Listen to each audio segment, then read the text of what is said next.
The bridge of the massive alien warship hummed quietly as Admiral Thexvar looked down at the small blue planet spinning below them. His 4 yellow eyes studied the screens that showed him everything about this new world called Earth.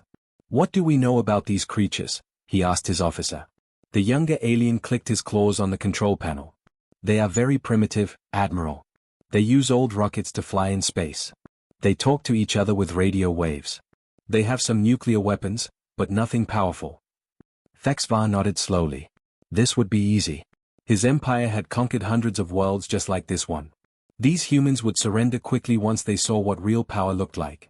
How many of them live down there? About 7 billion creatures, Admiral. They live in big groups all over the planet. 7 billion, Thexvar repeated.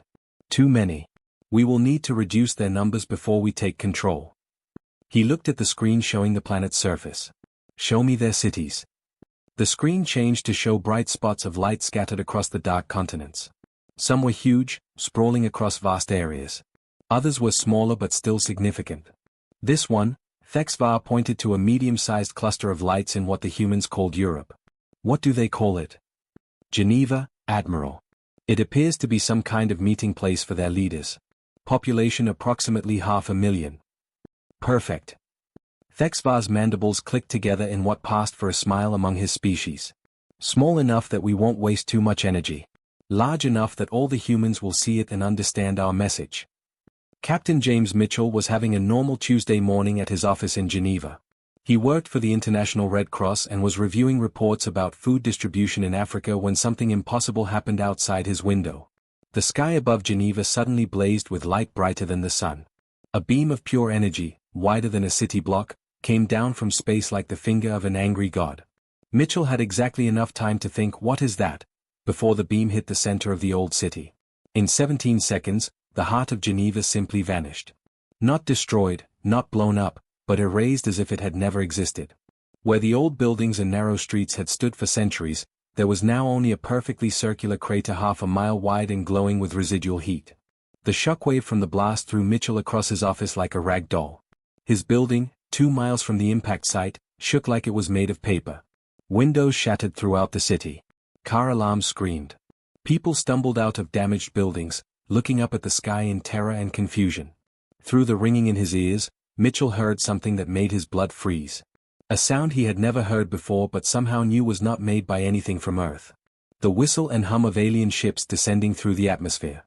3 enormous vessels, each the size of a city block, settled into hover positions around what remained of Geneva. They hung in the air without any visible means of support, their dark metal hulls reflecting the fires still burning throughout the damaged city. Then came the message. It broadcast on every radio frequency, every television channel, every communications device on the planet simultaneously.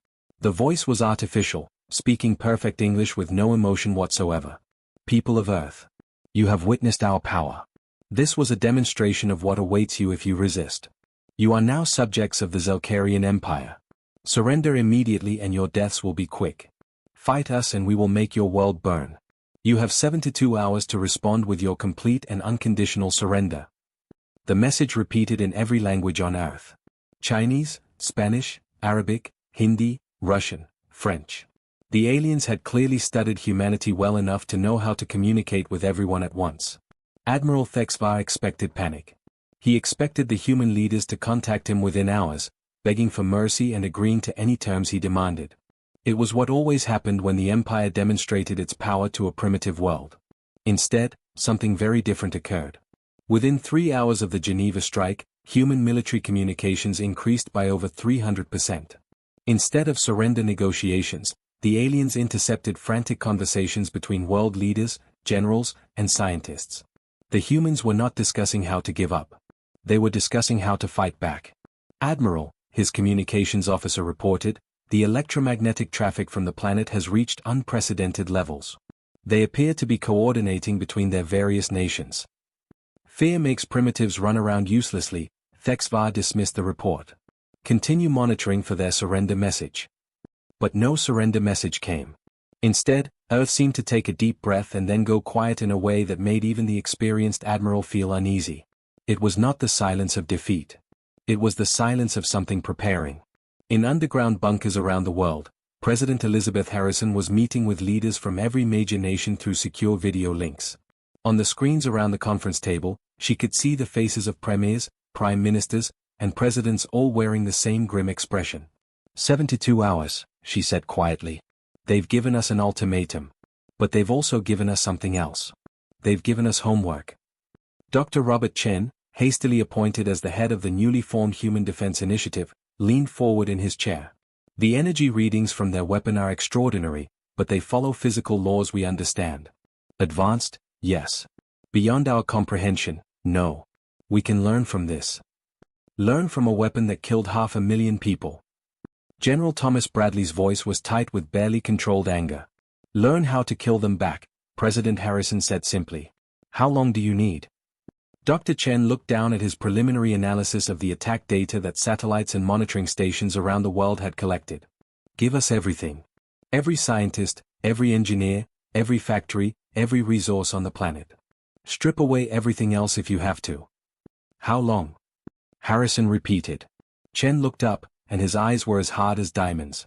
Give us 1 year. You have it, Harrison replied without hesitation. Whatever it takes.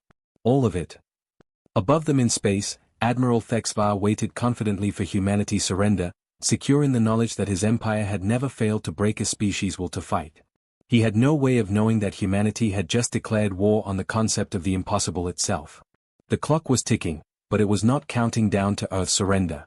It was counting down to the Empire's first lesson in why you should never underestimate a species that treats war as the ultimate learning experience.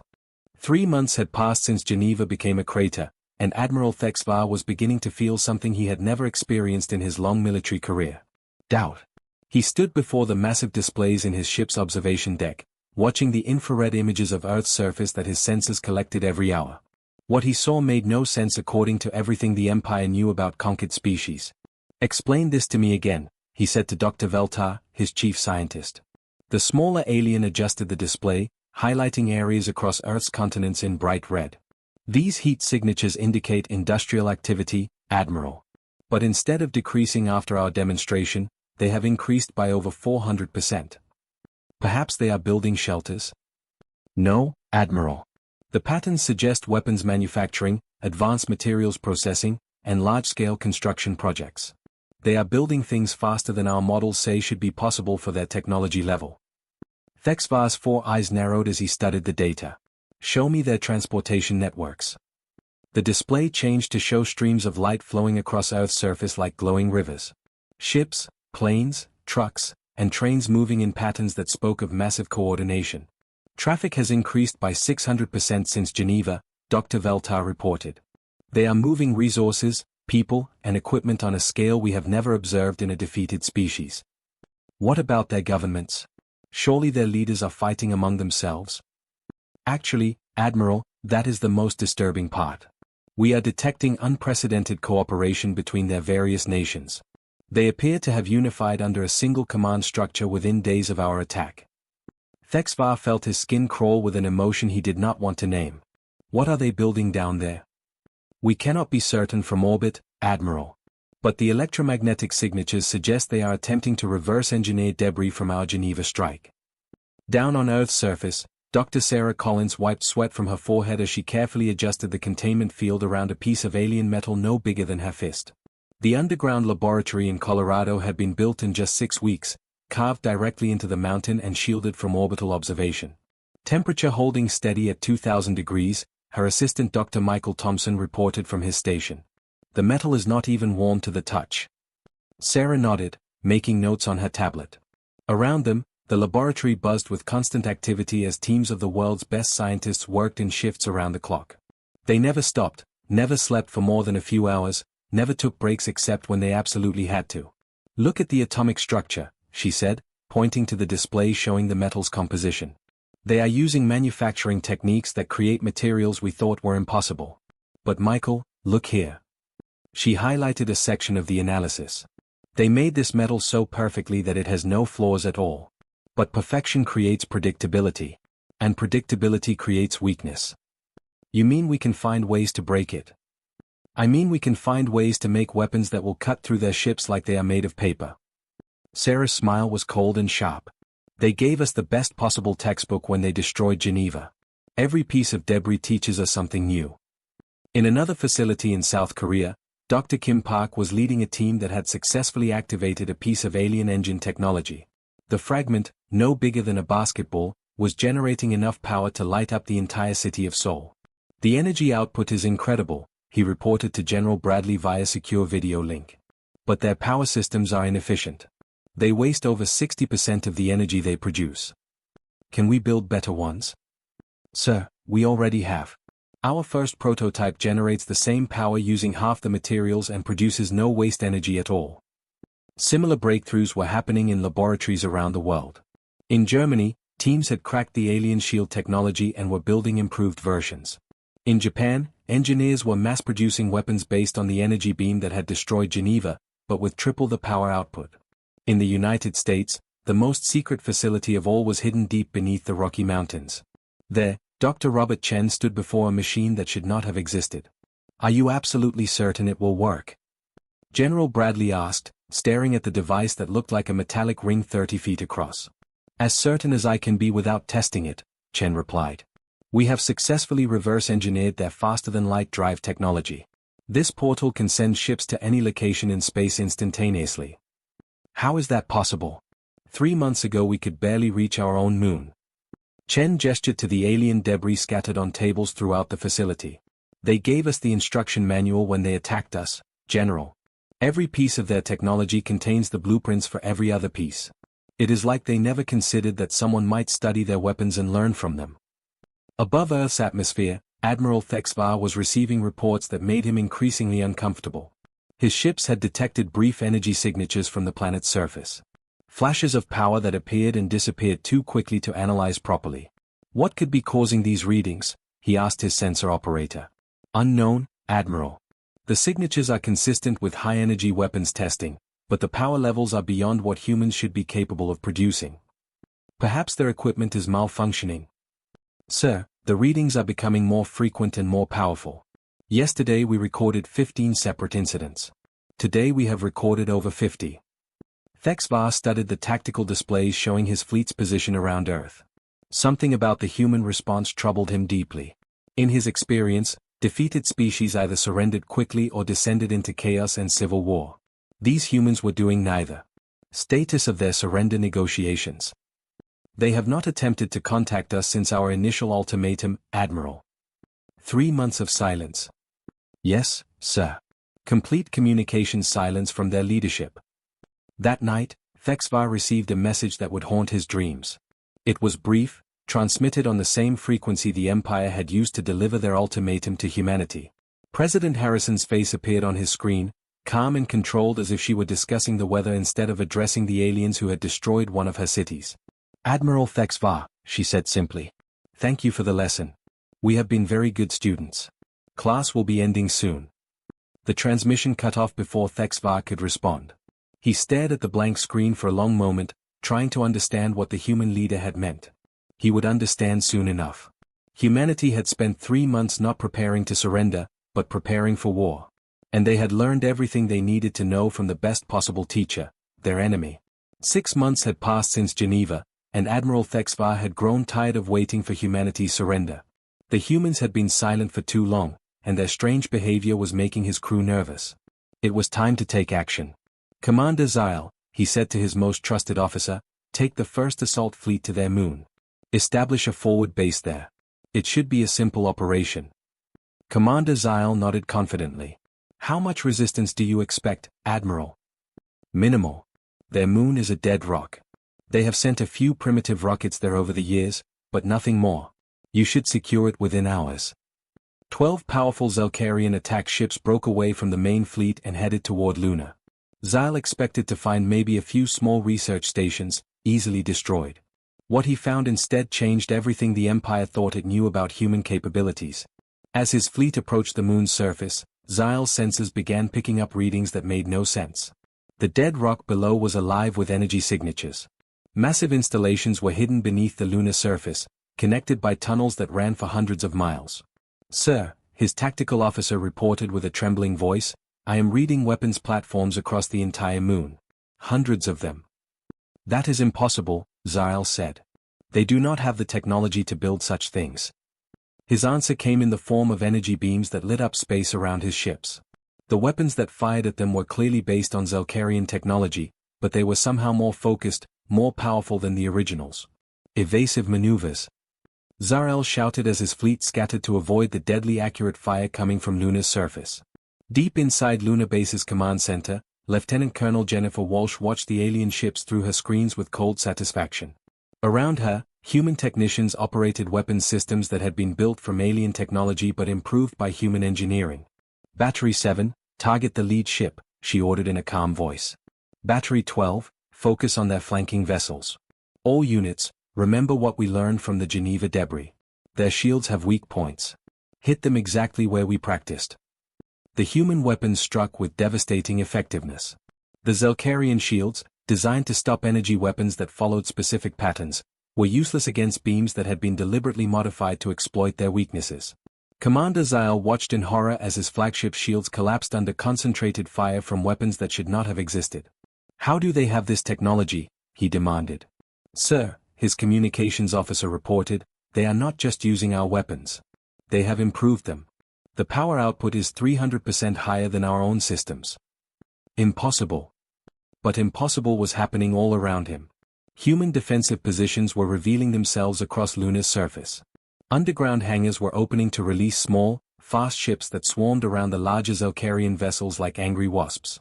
Captain David Martinez piloted his fighter out of Luna Base's hidden hangar, leading a squadron of 20 similar craft toward the alien fleet. His ship was built using technology that had been reverse-engineered from the Geneva attack, but redesigned by human engineers who understood that smaller and faster was often better than bigger and stronger. All units, remember your training, he broadcast to his squadron. Their big ships are powerful but slow. We are fast and smart. Use that advantage. The human fighters attacked in coordinated groups, striking at the Zelkarian ship's weapon systems and engines before darting away too quickly to be targeted effectively. It was a completely new style of combat that the Empire had never encountered. Commander Zyle realized with growing panic that his assault fleet was being systematically destroyed by creatures he had expected to crush easily. All ships, retreat to safe distance. Immediately. But the retreat was almost as costly as the attack. Human weapons continued to hammer his ships as they pulled back, and several more vessels were crippled or destroyed before they could escape to the safety of long range. When the surviving ships finally reached the main fleet, Commander Zyle had to deliver a report that Admiral Thexvar could barely believe. They have turned their moon into a fortress, Zyle said, his usual confidence completely shattered. Underground installations, advanced weapons, coordinated defense systems. Admiral, they have been preparing for this battle for months. Using what resources? What knowledge? Ours, sir. They reverse-engineered our technology from the Geneva strike. But they did not just copy it. They made it better. Admiral Thexvar stared at the tactical displays showing the wreckage of his assault fleet. Half his ships were destroyed or too damaged to fight. The humans had achieved a complete victory using weapons based on his own technology. How is such rapid advancement possible? I do not know, Admiral. But they have capabilities we never predicted. Their weapons are more efficient than ours. Their tactics are more flexible. Their coordination is perfect. In Luna Base's engineering section, Dr. Robert Stevens examined pieces of wreckage from the Zelkarian ships that had been recovered after the battle. Around him, teams of engineers and scientists were already analyzing every component, learning from each new piece of alien technology. Their power systems are wasteful, he noted to his colleague Dr. Amanda Foster. They use brute force instead of efficiency. Look at this engine component. We can build one that produces twice the power using half the materials. Typical Imperial thinking, Amanda agreed. They have been conquering primitive species for so long that they stopped innovating. They rely on overwhelming force instead of smart design. Then let's show them what happens when you give humans a technical puzzle and 6 months to solve it, Stevens said with a grim smile. The Battle of Luna lasted only 4 hours, but its effects would echo throughout the galaxy. For the first time in centuries, a Zelkarian fleet had been defeated not by superior numbers or firepower, but by superior thinking and adaptation. Admiral Thexvar sent an emergency message to the Empire's high command, but he already knew what their response would be. Send more ships. Use more force. The Empire's solution to every problem was always the same. What they did not understand was that every ship they sent would only teach humanity more about how to fight them. The humans had turned the Empire's greatest strength into its greatest weakness, and they were just getting started. The first lesson was complete. The Empire had learned that humanity was no longer primitive. Now it was time for the second lesson, that underestimating human determination was a fatal mistake. 9 months after Geneva, Admiral Fexvar decided that enough was enough. The loss at Luna had shaken his confidence, but the Empire's response was always the same when facing resistance. Send more ships. Use overwhelming force. Crush the enemy completely. The Second Fleet was the pride of the Zelkarian Empire. 50 massive warships, each one capable of destroying entire cities from orbit. They had conquered 12 different worlds in the past century, and never once had they failed to achieve total victory. This time we end it, Fexvar told his assembled captains as the fleet prepared to drop out of hyperspace near Earth. No more games. No more underestimating these humans. We destroy everything that moves and reduce their world to ash. The fleet emerged from hyperspace expecting to find a broken planet defended by desperate survivors hiding behind their moon. Instead, they found something that made even veteran commanders question their own senses. Earth's orbital space was filled with human ships. Hundreds of them, arranged in perfect formations that stretched from the planet's atmosphere to the asteroid belt. The designs were clearly based on captured Zelkarian technology, but they had been changed in ways that made them look both familiar and alien at the same time. Admiral, his sensor operator reported with barely controlled panic, I count over 300 human vessels in defensive positions. Energy signatures suggest weapons platforms throughout the inner solar system. And sir, they have ships emerging from hyperspace. Fexvar felt his blood freeze. That is impossible. They do not have faster-than-light travel. Sir, they do now. Multiple human fleets are jumping into position around us. Fleet Admiral Rebecca Carter stood on the bridge of humanity's first faster-than-light warship, the United Human Defense Ship Retribution. Around her, officers from every nation on Earth worked together with the smooth efficiency that came from 9 months of constant preparation. All vessels, this is Admiral Carter, she broadcast to the combined Earth Defense Force. The aliens have returned with more ships, thinking that numbers will save them. Show them what we learned from studying their tactics. Remember Geneva. Remember what they did to our people. The battle began with a coordination that the Zelkarians had never seen before. Human ships did not charge forward in a straight line like most primitive species. Instead, they moved in complex patterns that confused the alien targeting systems and made their formation impossible to predict. Captain William Hayes commanded the destroyer Vengeance, leading a squadron of 12 similar ships against the Zelkarian left flank. His crew had trained for months using captured alien equipment, learning every weakness in their enemies' designs. Target their command ship, he ordered his weapons officer. Remember, their shields rotate through different frequencies every 30 seconds. Fire in sequence alpha pattern, just like we practiced. The human weapons had been rebuilt from alien technology, but engineered with improvements that their original designers had never considered. Where the Zelkarians built for raw power, humans had optimized for precision and efficiency. The Vengeance's weapons struck the alien flagship with devastating accuracy. Each shot was timed perfectly to hit during the brief moments when the ship's shields were switching between defensive frequencies. It was a vulnerability that the Empire had never bothered to fix because no previous enemy had possessed the technical knowledge to exploit it. Admiral Fexvar watched his Second Fleet's perfect formation dissolve under human attack with growing disbelief. These were not the desperate actions of a dying species. This was a carefully planned military operation executed by people who understood exactly how Zelkarian technology worked. How are they coordinating so effectively? He demanded of his tactical officer. Sir, they appear to be using our own communication protocols, but modified for better efficiency. They can share targeting data and tactical information faster than our own ships can. Fall back to defensive formation Gamma. But the order came too late. Human forces had been studying Zelkarian tactical manuals for months, learning every standard formation and developing countermeasures for each one. They knew what the aliens would do before the aliens knew it themselves. Dr. Emily Richardson monitored the battle from Terra Station's command center, watching as human technology systematically dismantled the Empire's most powerful fleet. Around her, displays showed the real-time analysis of alien ship performance, weapon effectiveness, and tactical decisions. Their biggest weakness is experience, she observed to General Martinez, who was coordinating the overall defense. They have conquered so many primitive worlds that they have forgotten how to fight against equals. Every move they make follows their standard procedures. And we have been studying those procedures for 9 months, Martinez replied. Every captured manual, every piece of wreckage, every tactical recording. We know them better than they know themselves. The battle raged for 18 hours across the entire solar system. Human ships, smaller and more maneuverable than their alien counterparts, struck in coordinated wolf packs that overwhelmed individual Zelkarian vessels before disappearing back into the maze of defensive positions humanity had prepared. Captain Lisa Thompson led her cruiser Phoenix through a gap in the alien formation, her weapons targeting the power systems of a Zelkarian heavy battleship. "Fire all batteries," she commanded, and her ship's weapons tore through armor that should have been impenetrable. The alien ship's shields collapsed, its engines failed, and it began drifting helplessly through space. Around it, other Zelkarian vessels were suffering similar fates as human tactics proved superior to alien firepower. The turning point came when Admiral Thexvar himself was forced to abandon his flagship after human fighters disabled its life support systems.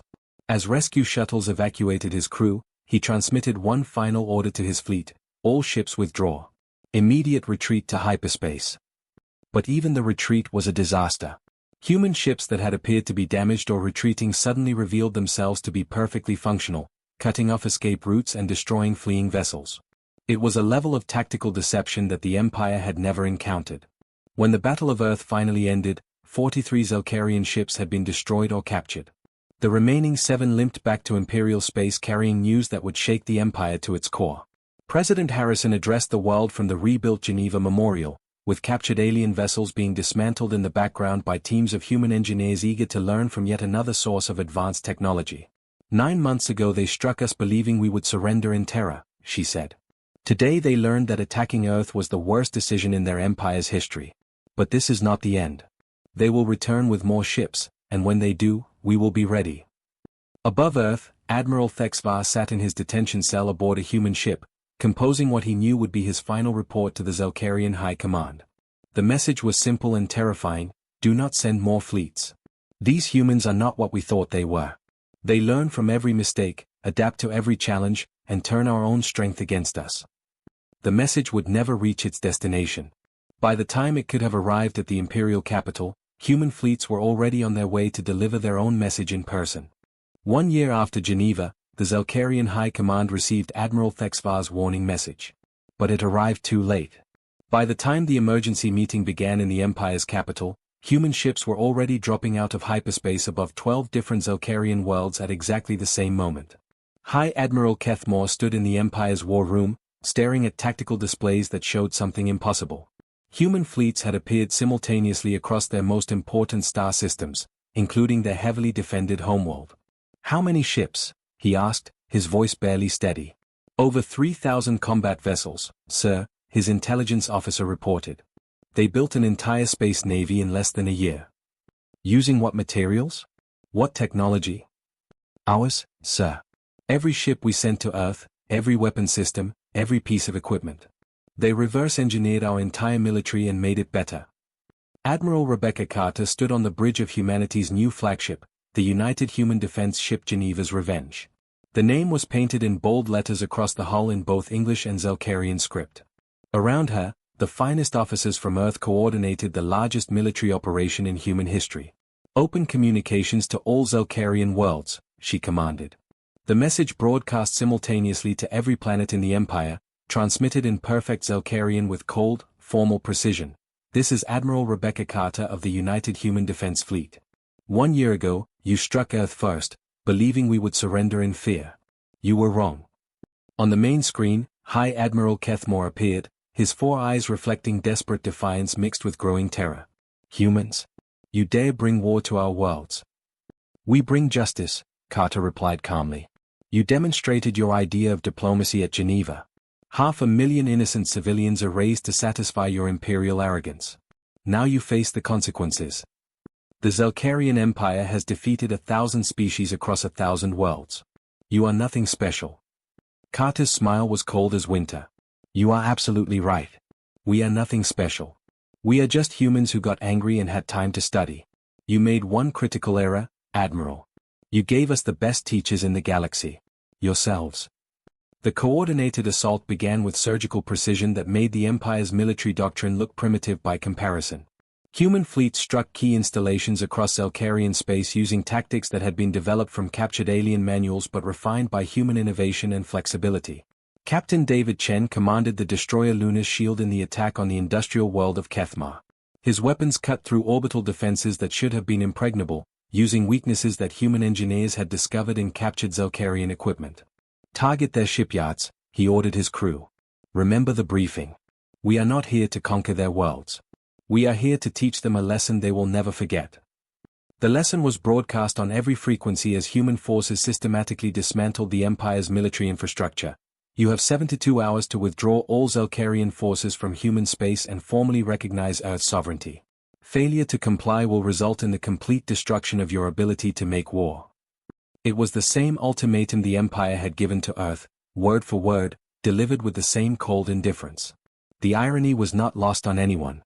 High Admiral Kethmar found himself in the impossible position of negotiating with a species his people had dismissed as primitive barely 1 year ago. What are your exact terms? Admiral Carter's response was delivered with the efficiency of a species that had learned warfare from masters: complete withdrawal from all human space. Formal recognition of Earth as a sovereign system. Reparations for Geneva. And one more thing, Admiral. What?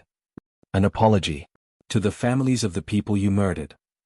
Dr. Thomas Anderson, now serving as humanity's chief technology officer, monitored the negotiations from his laboratory aboard the Geneva's Revenge. Around him, teams of scientists continued studying captured Zelkarian technology, always learning, always improving. The beautiful irony, he said to his colleague Dr. Jennifer Walsh, is that they created their own worst enemy. Every ship they sent to destroy us became our textbook. Every weapon they used against us became our blueprint. And now. Anderson gestured toward displays showing human fleets positioned across Zelkarian space like a chess master's pieces. Now they learn what happens when you give humans a technical challenge and make it personal. The war lasted exactly 72 hours. Not because the Empire was weak, but because humanity had spent an entire year preparing for this moment. Every possible Zelkarian response had been anticipated and countered. Every defensive strategy had been studied and defeated before it could be implemented. The Zelkarian military simply ceased to exist. Not destroyed completely, but reduced to a level where they could never again threaten another world. Their shipyards were dismantled, their weapon factories were shut down, their military academies were closed. When High Admiral Kethmar finally transmitted the Empire's surrender, his message was broadcast to every world that had ever been conquered by Zelkarian forces. The Empire formally recognizes the sovereignty of Earth and withdraws all claims to human space. We apologize for the attack on Geneva and agree to pay reparations as demanded. President Harrison spoke from the rebuilt Geneva Memorial, addressing both Earth and the entire galaxy. Let this serve as a lesson to any species that mistakes humanity's desire for peace as weakness. We did not seek this war. When war came to us, we learned from it. We mastered it. We ended it. Behind her, the memorial park sparkled in the sunlight, where children played among fountains and gardens built on the site where Geneva once stood. It was a reminder that sometimes the price of lasting peace is teaching aggressors that some species should never be pushed too far. Admiral Thexvar, released as part of the peace negotiations, sent a final message to any species that might be monitoring human communications. They appear primitive, divided, weak. This is an illusion. They are the most dangerous species in the galaxy because they learn from every mistake, adapt to every challenge, and never forget when they have been wronged. The message concluded with words that would echo through the galaxy for generations: do not strike Earth first. You will not survive the education they give you in return. Humanity had spoken. The galaxy listened. And peace, enforced by the knowledge of what humans could accomplish when pushed beyond patience, settled across the stars like a protective blanket that would last for centuries to come.